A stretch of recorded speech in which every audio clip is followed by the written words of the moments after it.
UFC Noche takes place this weekend, and in this video, I'm going to be giving you my exact predictions for every fight on the card, so let's get into it. First off, let me go over my UFC Paris slate. We went 8-5 on picks. We had Mauricio Rufy as a favorite. It turns out Benoit Saint Denis still got it. Balaji Oki as an underdog. He nearly finished Mason Jones in round 1. And that fight should just tell you to never pick or trust Balaji Oki ever again. Reese McKee we had as an underdog. He looked pretty decent. Gets finished in the 3rd round. Harry Hardwick honestly might be my worst pick of the entire year, maybe of my entire life. He was only a slight underdog, but he did not deserve to be in the octagon. And Brad Tavares somehow gets finished by Robert Brisic. That was not something on my bingo card. We also had Renat Fakhretdinov. That was a huge Twitter public pick. Everybody was on Gustafsson. I didn't fall for the sheep. However, with that being said, we still finished down 3 units. So not the best card for picks, not the best card for bets. Hopefully, you know, we can change that this week. I think I just overexposed myself on too many fights. I had good reads. I just ended up betting things that I wasn't super confident on. So let's try to change that up and let's try to sweep UFC Noche. First fight on the card is Rodrigo Sezinando taking on Daniil Donchenko. Keep in mind, this is the tough finale. There was the flyweight tough finale that happened a few weeks ago, and in that one, the big underdog won. In this one, Rodrigo Sezinando will be the plus 160 underdog. Sezinando is going to go in there, guns blazing, shoot takedowns early and often. I think he will get them. Daniil Donchenko is going to try to keep this fight standing, and he's going to have the big power advantage. If this stays standing, I think Daniil can win. I think Rodrigo can also win. But if this fight hits the ground, it's going to be Senzinado's fight to lose, honestly. And if we're going off their tough performances, I would say Daniil Donchenko had the better performances. He KO'd Matt Dixon, who I thought was going to win the whole thing. Sezinando, kind of stale, boring performances, but he is showing me that he knows what he needs to do to win. So for those reasons, I'm going with Rodrigo Sezinando to win by decision. I think he's going to get takedowns early and often. I think he's going to control Daniil Donchenko against the cage. And honestly, I think he's just going to win one of the most boring decisions on this entire card. Next fight on the card is Alice Pereira taking on Montserrat Rendon. Alice Pereira, I actually thought was Alex Pereira's sister. Turns out his sister is Aline Pereira, and this Pereira has no affiliation to Alex Pereira. However, she's 19 years old, making her UFC debut. She didn't go through the Contender Series, didn't go through Tough, but the funny thing is, Montserrat Rendon herself didn't go through Tough, did not go through the Contender Series. She's had 7 straight decisions. She does not know how to finish. She doesn't have any good grappling chops, and she doesn't have power in the feet. She doesn't throw at high volume either. She's just looking to grapple you, clinch you against the cage, and get takedowns and control time. Will that strategy work against Alice Pereira? I mean, she's only 5-0. When you watch back the tape on Pereira, I do like that she herself is the one getting takedowns. She has great striking on the feet as well. It's going to be very hard for me to pick a 36-year-old to beat a 19-year-old at the UFC level. So for those reasons, I'm going with Alice Pereira to win this by decision. I think she's going to have more power and more volume on the feet. And I think if anyone's shooting for takedowns, yes, Rendon, that's her only path to win. But I think Alice Pereira can also shoot for takedowns. I think her takedown defense isn't the worst. So give me Alice Pereira to win by decision. Next fight on the card is Alessandro Costa taking on Alden Coria. Now, Alden Coria is making his UFC debut. He is on short notice. He did not go through Tough. He did not go through the Contender Series. And when you watch his fights, he's mainly striking. And if he's going to have a striking battle with Alessandro Costa, I think he might be in for some trouble. He did go 5-2 at LFA, 5-1 at Fury FC. He will be the bigger fighter here, and he's also never been KO'd. And that's Alessandro Costa's main path to victory. So there is some things to like about Alden Coria. This is flyweight. He is plus 350. Huge underdogs at flyweight tend to do well over time. However, with all that being said, Alessandro Costa, I think, knows how to win. The only fights that he's really losing are fights where he's completely outgunned on the feet, which I don't think he will be here, or fights where he gets taken down consistently, and I haven't seen any takedowns in Alden Coria's game to make me think he's going to have takedown success. Alessandro Costa also has the huge UFC experience edge, so for all those reasons, I'm going to be leaning with Alessandro Costa to win this by decision. I'm giving Alden Coria some credit for never being KO'd. I think Costa will just out-volume him on the feet. I think Costa can mix in a takedown of his own, and I think he's just going to win a clean decision. Next fight on the card is Zach Reese taking on Sedrique Dumas. Now, if you're looking for a very thorough breakdown of this fight, well, this is the right channel to come to, honestly. This fight has just memes written all over it. Zach Reese, one of the chinniest guys in the UFC. Sedrique Dumas, I'm not even sure what he's good at other than getting arrested. I'm not trying to roast the guy, but honestly, whenever you see his name in the headlines, it's most likely because he got arrested again. And in this fight, he's got $13 in his bank account, as he publicly stated on Twitter. He's going to need to win this fight to continue his run in the UFC, to continue getting paychecks, to pay off his child support. So I could see a way that Dumas wins simply because he needs to win. But if we're going style for style, I have no idea how he wins. I mean, his striking is horrendous. Zach Reese, I think, can knock him out on the feet. His grappling is also horrendous. He does have decent takedowns, but Zach Reese has elite jiu-jitsu off his back. So I think if Dumas shoots takedowns, he might actually get submitted. I think if this stays standing, Zach Reese can knock him out. And I think if Dumas plays like the pitter-patter tit-for-tat game, I think Zach Reese can also win a decision. He's been winning decisions recently as well. So, for all those reasons, pretty confident pick. Zach Reese to win this by finish. I'm saying KO. Yes, it might be a confident pick, but can you really trust Zach Reese at minus 230 when you know he's just an explosive dynamo that can get finished or will find the finish? I don't have the answer to that question. I don't know if I'll be parlaying this guy, but he is a pretty confident pick of mine, so I think Zach Reese wins. Next fight on the card is Jesus Aguilar taking on Luis Gurule. There's actually a lot to like about the underdog in this matchup, Jesus Aguilar. For starters, it's UFC Noche, and he's the Mexican fighter. So the only reason this fight is even here is because Jesus Aguilar is Mexican. So that is a huge plus. He'll have a lot of fans on his side in the crowd. I understand it's in San Antonio, but there's a lot of Mexicans in San Antonio, so they're going to be cheering for the Mexican fighters. Number 2, Luis Gurule shoots lazy takedowns. All right, his takedowns aren't the best. And if he's going to shoot takedowns against Aguilar, he will get guillotined. It's just that simple. He will get submitted, and it will be by guillotine. Jesus Aguilar has like these short, skinny arms that can just get around your neck so easily. Once you shoot a takedown, he nearly got Rafael Estevem in one in his last fight, and I think the wins prior to that have mostly been by guillotine. I think he has 11 wins and 5 are by ghillie, so yes, he might be a one-trick guillotine pony, but he also has big power in the hands, so if this stays standing, I like his chances there as well. I don't think Luis Gurule is that good on the feet, and if it goes to the ground, I think Jesus Aguilar has a very viable path to win this by sub. So with all that being said, I'm going with Jesus Aguilar, the underdog, first dog pick of the card, to win this by decision. I apologize. I have him to win by round 1 submission. I think Luis Gurule is not going to like the power coming his way. He's going to shoot a lazy takedown. I think Aguilar finds the gi very early. Next fight on the card is Tatiana Suarez taking on Amanda Lemos. In my opinion, this fight is very easy to pick. It's not that easy to bet. I think it is a slam dunk that Tatiana Suarez will have wrestling success. I think she will have grappling success. She was able to take Weili Zhang down after all. She was the favorite against Weili Zhang, and that was her very last fight,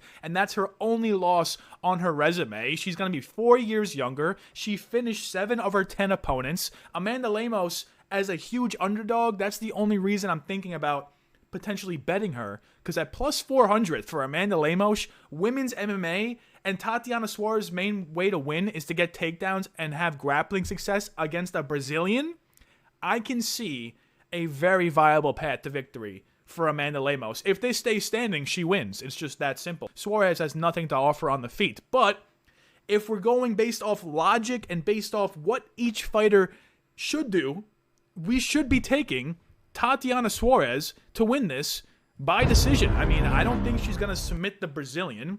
I think she will get takedowns. Lemos got controlled by Verna Jandiroba and Weili Zhang, and Jessica Andrade submitted her with a standing arm triangle. So the grappling chops for Lemos are very questionable. We know Suarez is a good wrestler. We know Lemos has the high power and will be the better striker. It's just, who do you trust? And at these odds, I would lean towards Lemos. But if just strictly a fight pick, I think Tatiana Suarez wins this all day. Next fight on the card is Claudio Puelles taking on Joaquim Silva. Claudio Puelles, he will be the younger fighter in this matchup, 29 years old versus 37. That is a tremendous reason to pick him, considering both fighters have not fought in 16 plus months. I don't know how they got their way back into a UFC octagon, especially in a high leverage spot like UFC Noche, but I mean, it is what it is. Claudio, we all know his game. He's a knee bar merchant, control time merchant. He's going to get takedowns. He's going to fish for your leg. He's just going to lay there. The ref can't stop it and stand it up because he kind of has a weird submission going, but the submission never comes through. That's kind of Claudio Puelles' whole game plan. Now, Joaquim Silva, I don't really know what he's good at. He doesn't throw at high volume. He doesn't have the greatest submission skill set. And his power is good, but his durability is not good at all. He's been KO'd multiple times, even got KO'd by Ricky Glenn in under a minute. Now, if you're getting KO'd by Ricky Glenn, that is something that is unforgivable. I don't think Claudio Puelles has any KO upside in this fight, granted. But losing to Ricky Glenn by KO, and you have questionable takedown defense, and if they stay standing, I'm not even confident that you can out-volume Claudio Puelles. Well, I have to go with Claudio Puelles, but I'm not going by sub because Joaquim Silva is 3-0 to the sub. I'm going with Claudio Puelles to win this by decision. I think he's going to have takedown success. I think he's going to have leg bar success. And I think most of this fight is just going to be in a weird 50-50 spot on the ground. And I think the judges eventually just give it to Puelles because he's the one actually fishing for subs. Silva, I think, is going to be defensively mindseted for this entire fight. This is also just a fight that I don't even know why it exists. Next fight on the card is, oh my goodness. Wow, jump scare. Jose Medina taking on Dusko Todorovic. I just want to say, if you are betting on Jose Medina versus Dusko Todorovic, I don't know what to tell you. It's just, you might be too far gone. That disclaimer out of the way. How can you possibly take Jose Medina to win a fight? Well, the answer is simple. You put him up against Dusko Todorovic, who, how can you possibly take Dusko Todorovic to win a fight? These are two of the lowest level middleweights currently signed to the UFC active roster. They're both on 3-fight losing streaks with a couple KO losses mixed in, a couple decision losses mixed in. Dusko Todorovic, though, he at one point in his career, we thought he was going to be like a champion, all right? He had high KO power. He had sneaky submission skills. But the problem with Dusko is he's just way too chinny. He just leaves his head up there to get hit.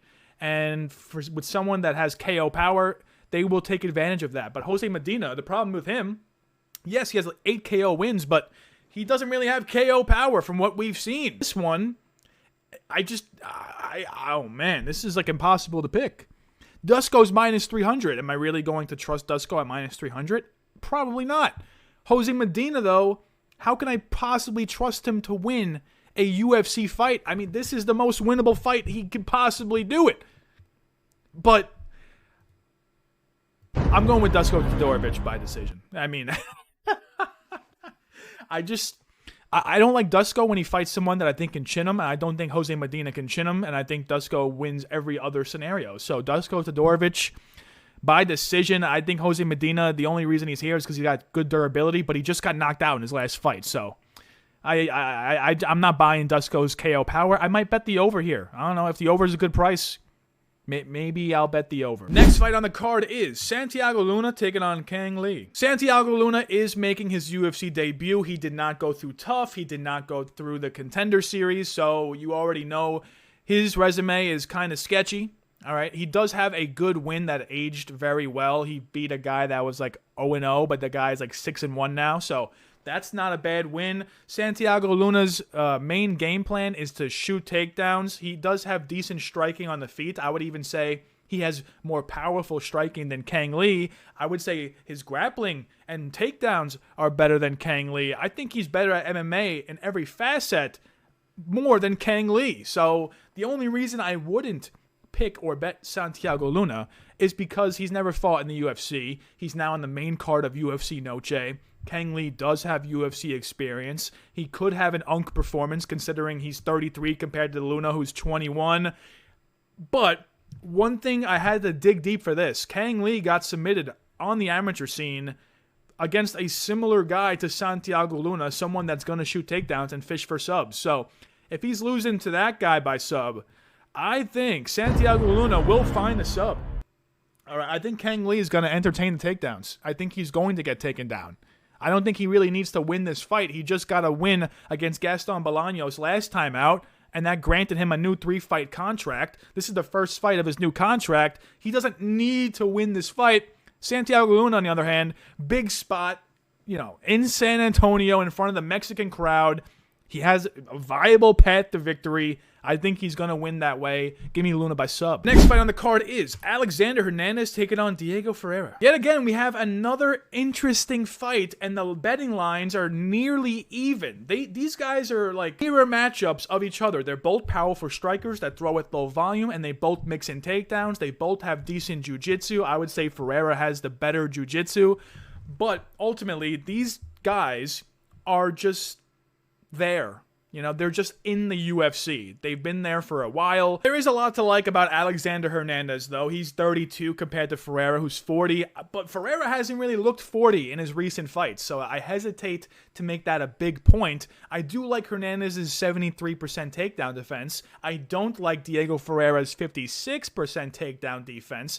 I also don't like how Diego throws with low volume. I know Hernandez does as well. But if there's going to be a path to victory for Ferreira, I would like it to be on the feet.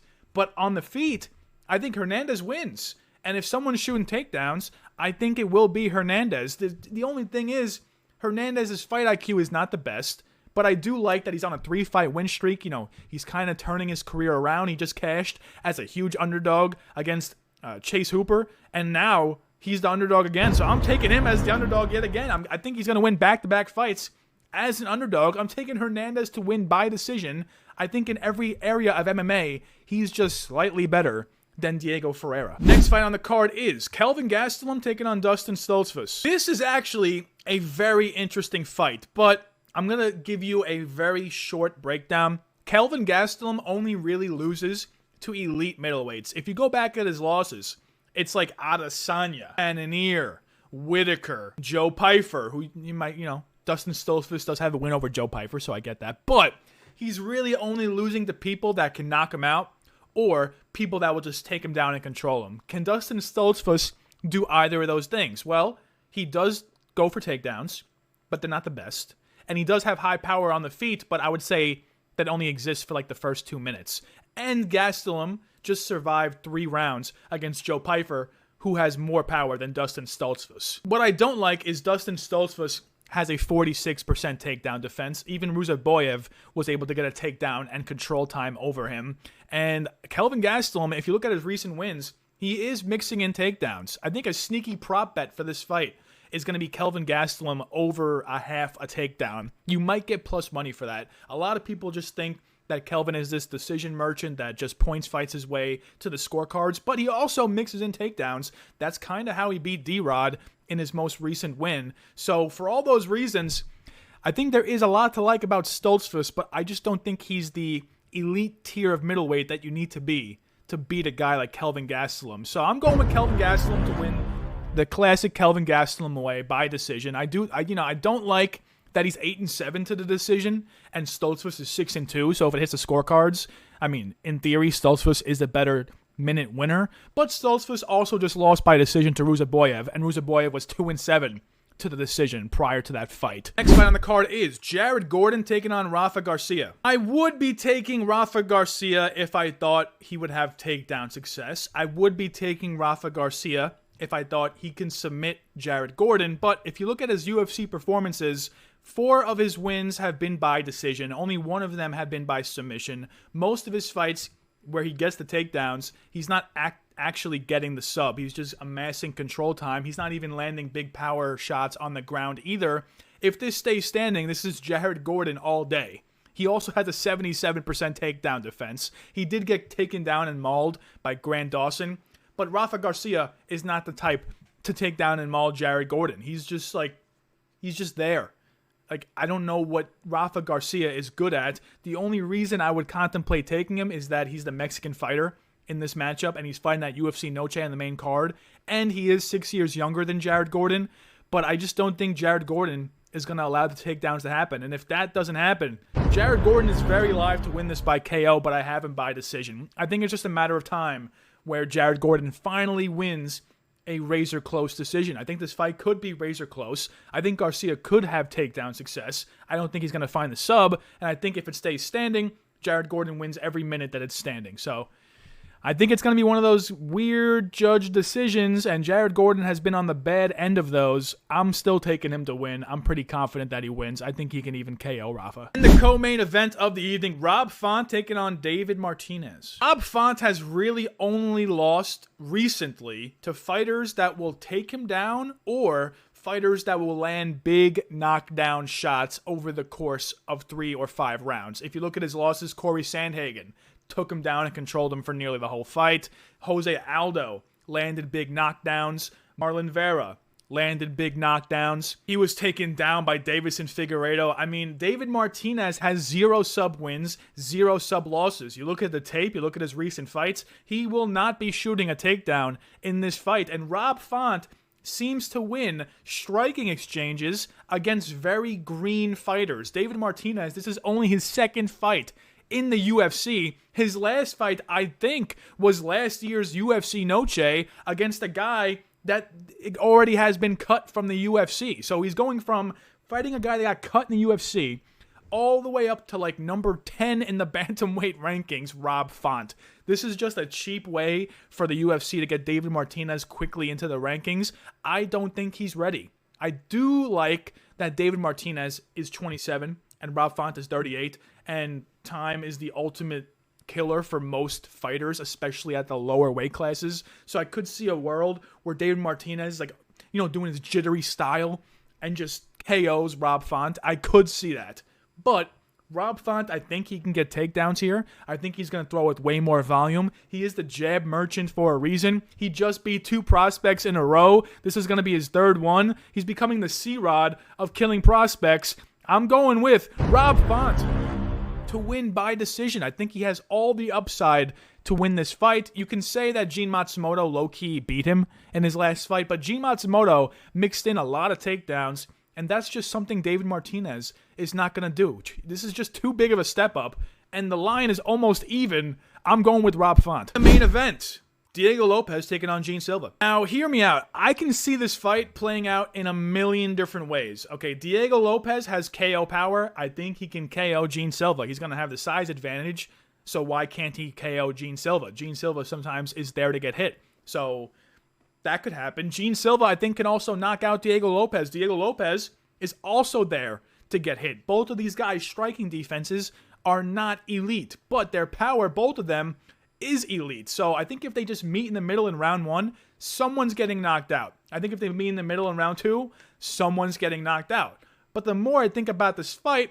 I think there's a lot more wrinkles we're not really thinking about. I think Diego Lopes, if he really tried, could have some takedown success. I think Diego Lopes can have some striking success. Gene Silva doesn't throw with high volume at all. This is Gene Silva's first 5-round fight. Diego Lopes is coming off his first 5-round fight against Volkanovski in a fight where he lost 48-47 to the featherweight GOAT. And now we're going to write him off because Gene Silva is a fighting nerd and he barks a lot and he points at the crowd and he smiles. Honestly, yeah. I think we should write him off. Just in this matchup specifically, it's going to be a sad downfall for Lopes. He's going from fighting Volk to going to like number 13 in the rankings after one fight because Gene Silva is so far down. Gene Silva also has good takedown defense, so I'm not really buying the Lopes takedown narrative. I'm going really outside the box here. I think when 2 guys throw with high KO power and they meet in the middle, they're very tentative to throw. And if that's the case, I think Gene Silva will get some knockdowns, but not knock out Lopes. And I think he's going to win by decision. All right. The over-under is 1.5 rounds. I think the over is a slam dunk parlay piece. I respect Lopez's durability too much to think he gets KO'd on the feet early. And I do not think Gene Silva gets subbed or KO'd in the first 2 rounds. So fight to start round 3. I like that. Over 1.5. I like that. Gene Silva by decision prop only. I love that. So, yeah, it might be a hot take, but sometimes you got to just go outside the box for picks like this. So I'm going with Gene Silva by decision. Here are my confident takes. As you guys know, these do pretty well week to week. I only have Jared Gordon money line and the over 1.5 rounds in the main event. I also have Tatiana Suarez money line. I'm questioning removing that, but honestly, like, she should have takedown success. She should win the fight. And here are my sneaky takes. This is basically every underdog I selected. Rodrigo Sezinando in the tough finale. Jesus Aguilar, I think, will submit Luis Gurule. Claudio Puelles, I think he's going to win a decision against Joaquim Silva. Alexander Hernandez, somehow he flipped to an underdog. I think he's going to win a decision against Diego Ferreira. And Santiago Luna sub. That's the only prop that I like out of the entire card. It's sitting at plus 700. So be on the lookout for my betting video, which drops on Fridays. That's where I say my official bets. But these were my picks. I hope you enjoyed them. Let's make some money this weekend.